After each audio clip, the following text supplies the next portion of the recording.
Hi everyone, I'm CBS19 Chief Meteorologist Brett Anthony here on this Friday night.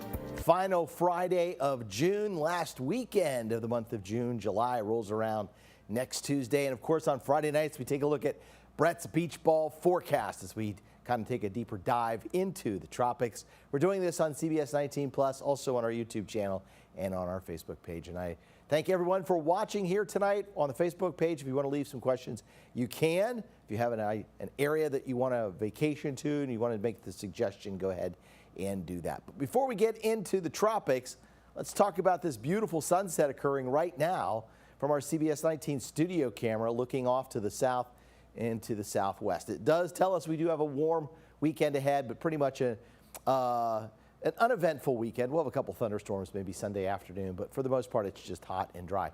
If you look straight south, and my camera cannot see it, but if you look straight south down Troop Highway, or from Longview, just looking straight south, or even Rusk straight south, you're going to see a monster thunderstorm head that is falling apart. The thunderstorm is falling apart, but it moved through Lufkin, moving up into northern parts of Angelina County, southeastern Rusk County. It's beautiful. It's absolutely gorgeous. The sun is backlighting it, and it looks fantastic. If you do snap a picture, please share that with us at weather@cbs19.tv. I did get a picture of a rainbow in Lufkin, which we'll show on CBS19 News at 10 o'clock, and we'll also have the updated forecast. All right, so let's dive into the tropics. What's going on out there? This just came in from the National Hurricane Center tonight, and we have a possibility of having our next named storm. You can see the thunderstorms here that are just southeast of, say, Cozumel, Cancun, right near the Yucatan Peninsula. This is forecast to cross over the Yucatan and then get into the Bay of Campeche. And as it does, there are some dynamics at play here where it could become our next tropical storm and then perhaps makes it up into the central coast of Mexico within 2 to 7 days. At this point, it has a 30% chance of tropical development in 2 days and a 30% chance over the next 7 days. But you can see it's a large area of counterclockwise rotation. It's called the Central American gyre, and gyre essentially means rotating area of low pressure. So that's what you have there. These thunderstorms are starting to gain a little bit of strength as you see those brighter pink areas. That's indicative of fast rising motion within that thunderstorm, and so heavy rainfall and possible development of a system right there in that area as it drifts off to the west. A couple of limiting factors that I'll also talk about. Otherwise, you do see thunderstorms that have fired up just off the coast of Miami or off of Florida, but it looks like as those thunderstorms drift out into the Atlantic now with the loss of daytime heating, they're falling apart. So this is going to be the area of concern right now. There's another possible storm brewing out in the Pacific, but that would really impact maybe western Mexico or stays off to the Pacific Ocean. All right, one of the critical values that meteorologists will watch all through this hurricane season, water temperatures. Anywhere in the orange, especially here and inward, you're getting 80 degrees. Water temperatures of 80 degrees, very warm off the coast of Mississippi and Alabama and Louisiana, and even over toward Galveston, down toward Port Aransas and Corpus Christi. We might be seeing some 84, 85 degree water there. Just on the periphery out there in the central Atlantic, the water is cooler than 80 degrees, and so we don't expect any development outside of that orange area. All right, what about water depth? This is another critical value that meteorologists will look at. We're looking at water depth here where the temperature is at 80 degrees going down to about 160 feet in the ocean. Why is that important? Because when thunderstorms begin to, or storms begin to develop, those thunderstorms will begin to cause what's called upwelling, or the water from deeper in the ocean will be pulled toward the surface. If it's colder weather or colder water, well, essentially what that does is it robs the fuel of these tropical systems from growing stronger and getting larger. But if you can go down 160 feet or even more and you've got 80 degree plus temperatures being pulled up to the surface, then all of that warm water is evaporating. It's rising into that storm, and the possibility of it becoming a stronger, larger system would then be there. And that's the area, remember, that has the 30% chance of becoming a named storm.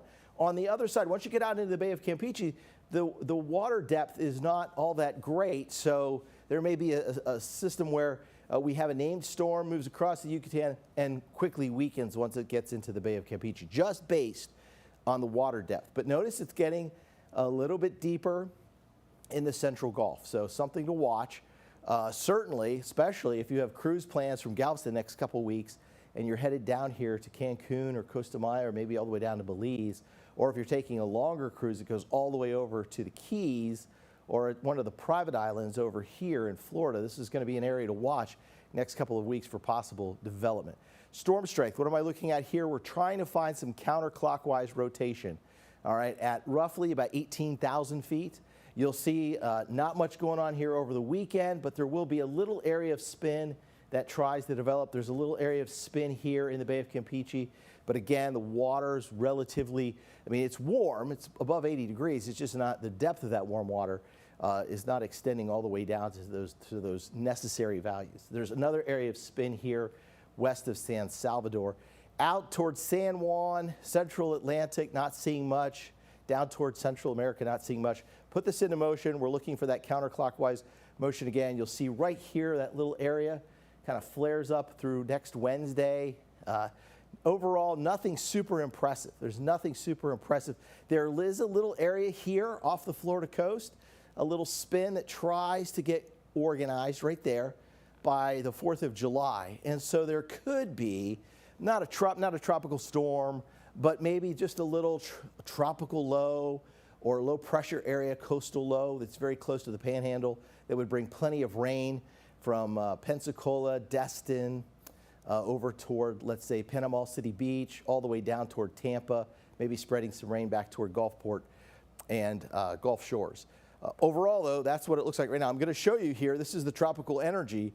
Notice how there's this little hole here, right? So we've essentially used up some of that energy, and that's why there could be a system here just based on the amount of tropical storm energy that's used, not unused. There's unused energy on the shore and a ton of unused energy out into the Eastern Caribbean, out into the Atlantic, Western Caribbean, coming back here toward the Yucatan and into the Bay of Campeche. Tons of energy, but this is ahead 1 week. I picked out this time frame here because I wanted to show with that little spin and the fact that there was some energy there beforehand, and that little spin used up that energy, and so we have that little hole. So that kind of tells us that there's a chance to have some sort of coastal low here, west coast of Florida up toward the Panhandle, somewhere late next week. So kind of rainy for July 4th if you were headed to the Panhandle for vacation, Gulfport, Destin, Gulf Shores, Alabama, something like that. It looks like it's just going to generally be dry along the Texas Gulf Coast. All right, so areas of shear, what are we going to look for here? We're going to look for these high blue values. This is strong winds aloft as the thunderstorms in any kind of tropical storm or tropical thunderstorm complex begin to rise. They want to be able to continue to rise, continue to build, right? If there's strong winds aloft, it shears that storm apart, or it prohibits it from growing more vertically than it could. And if that's the case, then you're just going to have clusters of thunderstorms and nothing that looks too great. So we'll run this over the weekend through next week into the 4th of July. Notice there's ample amounts of shear all across the Gulf, except that one area, again, west coast of Florida, there is nearly any shear at all. So there would be the possibility that you could have more thunderstorm development in those areas. Also, remember we talked about the 30% chance for development. There's not much shear either in the southern Gulf or in the Bay of Campeche. Out here in the central Caribbean, eastern Caribbean, western Caribbean, it looks like there's too much shear for any type of development. In fact, there's some very strong shear there toward the end of the period into the July 4th. All right, so we got plenty of shear, so that would prohibit any type of development, except for that maybe that coastal low near the Panhandle of Florida. We have a lot of energy, but we don't have much storm strength. There's not much spin in the atmosphere either over the next, say, 5 to 7 days. Another limiting factor here would be Saharan dust. There's a ton of Saharan dust in the forecast starting Saturday afternoon going forward all the way into next week. In fact, we could have some dusty sunrises and sunsets here in East Texas. But notice, look at this curtain of Saharan dust. So what does that do? Well, these fine particles are lofted into dry heat areas, and we're talking about a mile up above the surface. Most often this will occur late summer, early fall, but here it is occurring in early summer, and it can suppress tropical development. It can even suppress thunderstorm development sometimes. And so just seeing all of that dust should tell us that any tropical storm may also be battling that dust. And I kind of lost my train of thought because I looked right here, going to Thursday and Friday. Notice where there's no dust, where that coastal low could form near the panhandle. This can cause some slight air quality issues, especially if you're sensitive. If you have sensitive breathing problems, you might feel it a little bit. Otherwise, it really has no impact on our air quality. It's just so high, the dust particles are suspended so high in the atmosphere, but it does make for vivid sunrises and sunsets. They have this kind of yellowish, orangish tinge. Kind of have that going on tonight. Saw that a couple weeks ago, but this is another kind of burst of that dust. It's really early in the season, with all that said. We're just past June 20th. All right, so we're sitting about right here. We really don't start to get things cranked up till July, mid-July, and into August. Peak of the season is September 10th. Stays fairly active through October into about October 20th. Drops a little bit. There's sort of a secondary peak here around November 10th, and then things drop off appreciably as the water temperatures cool in the Atlantic and in the Gulf. Wave heights, this is something to look at. This is only going to be a 72-hour forecast. And so I bring this up because let's say you're sailing Sunday from Galveston, or you're going over to New Orleans to pick up a ship, or Mobile or Tampa. Really calm waters out here, unless you were headed down toward the Yucatan. A little bouncy down there. You might have some 3 to 6 footers. If you're trying to snorkel, you get bounced around a little bit. A ship trying to dock could also have some bouncy conditions. Notice what's going on here as we go into the weekend and into early next week down towards South Padre Island. Pretty good surf. Maybe you take the surfboard. Hopefully no rip tide conditions or rip currents develop there, but at least some nice wave action along the southern tip of Texas. All right, so let's go over the beach ball rating. Galveston looks fantastic over the weekend. Partly cloudy, near 90. Good temperature to be in the water. 89 Monday, we'll give it 4 out of 4 beach balls. Now, if you're headed to Port Aransas on Sunday and Monday, we've got thunderstorms in the forecast Sunday morning and Monday morning, so that'll keep you out of the water for at least half the day. Remember, when thunder roars, go indoors. Don't be caught near the water. Don't even be, if the sky is blue, but there are thunderstorms nearby, and we've seen this happen, I think in South Carolina earlier this week, and in Florida, we get these things called bolt out of the blue.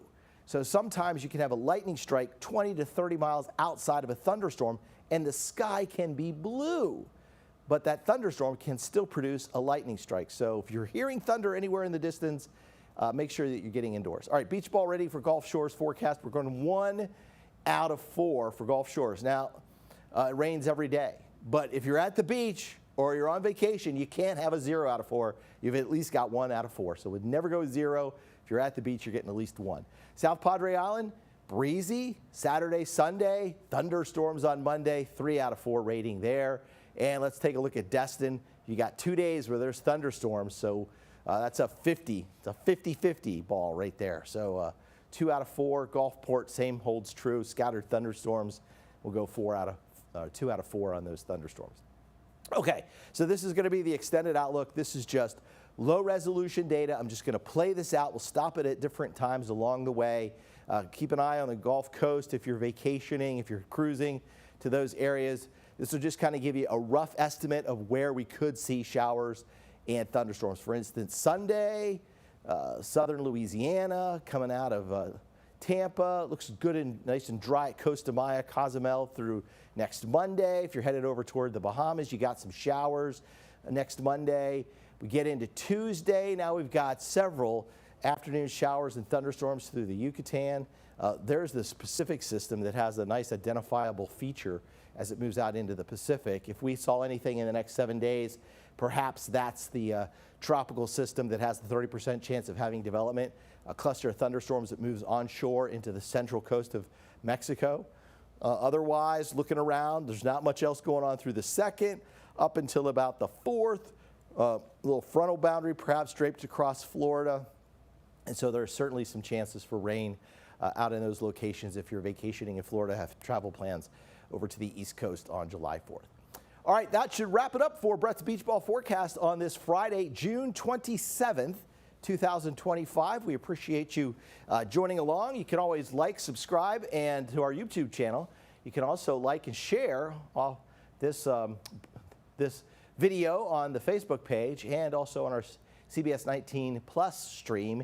If you haven't already, you can download the CBS19 Plus app and watch our broadcasts for free there. We stream our newscasts, we stream severe weather, and all of those fun things. Anyway, thanks for watching, and have a great weekend.